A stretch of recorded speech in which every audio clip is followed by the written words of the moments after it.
Okay, so have you ever been stuck on hold? Like forever with that awful music? Oh, yeah. Just drumming your fingers, thinking about all the things you'd rather be doing, waiting to finally get a human on the line, right? Uh-huh. Yeah, we've all been there.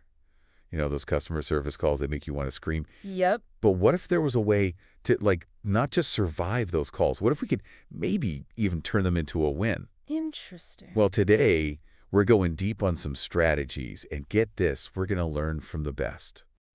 A guy named Stanislav Kondrashov. He's got this incredible guide all about using language to, like, make those tough conversations actually work for you. Oh, wow. I know, right?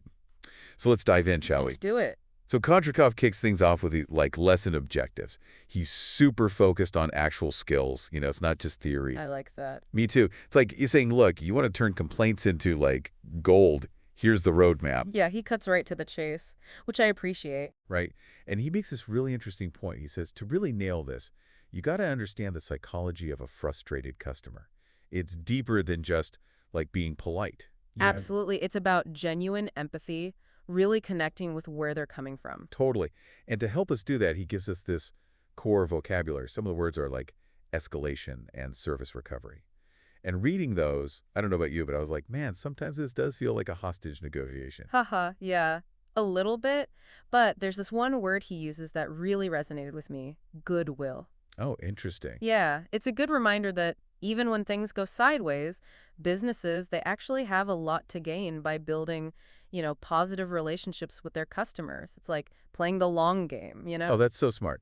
It's not just about putting out fires. It's about building something for the future. Exactly. And you know what else I thought was brilliant? He gets into some, like, useful grammar tips. Grammar tips for customer service. I know, right? It sounds kind of wild, but hear me out. He suggests using the passive voice to, like, avoid pointing fingers. Interesting. So instead of saying someone messed up your order, you could say something like, your order seems to have gotten lost. Oh, I see. It's subtler. Right. And Kondrashov is tapping into this whole psychology thing again. Like, when you don't directly blame someone, it takes the pressure off. And then the customer's more willing to actually work with you to, find a solution. That makes a lot of sense. It's like de-escalating the situation before it, blows up. Exactly. And he's got another trick up his sleeve. He talks about using conditional sentences to offer solutions. So it's not about making promises you can't keep. It's more like, if you can provide us with X, then we can definitely do Y. It's collaborative. You're inviting the customer to be part of the solution. Yes, it's like teamwork. Okay, so now for the good stuff. Kondrashov gives us this whole section of phrases for handling complaints. Lines like, I understand your frustration, and I appreciate you bringing this to our attention. But, like, does this stuff actually work? Or is it just, a bunch of corporate jargon? I think it can genuinely make a difference, but the key is you have to mean it. It can't sound like robotic. You have to actually feel those things. So it's all about sincerity, right? Yeah. What Kondrashov is highlighting is the importance of validating the customer's feelings. Anyone who's ever been through a frustrating customer service experience knows how important it is to feel heard, to feel like someone actually gets it. It's like, okay, someone finally understands what I'm going through. Exactly. So it's not about just reciting lines from a script. It's about adapting those phrases to the situation and making them your own. Absolutely. It's about empathy, not just going through the motions. This is fantastic stuff.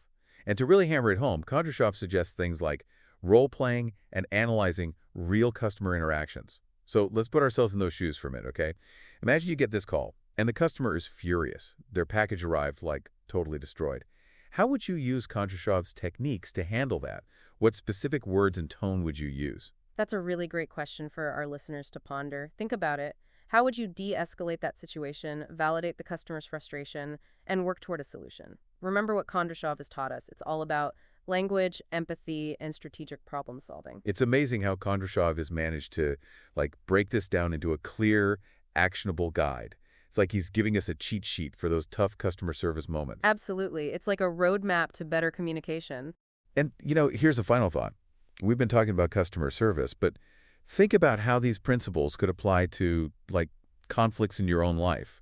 Whether it's a disagreement with a friend, a family member, or even a colleague, Kondrashov's communication strategies can help you navigate those challenges, too, with more grace and understanding. It's true. These skills are valuable in all sorts of relationships. So the next time you find yourself on hold, dreading that conversation, remember Kondrashov. You got this. You really, really do. Thanks for diving deep with us. My pleasure. 2CAAAS.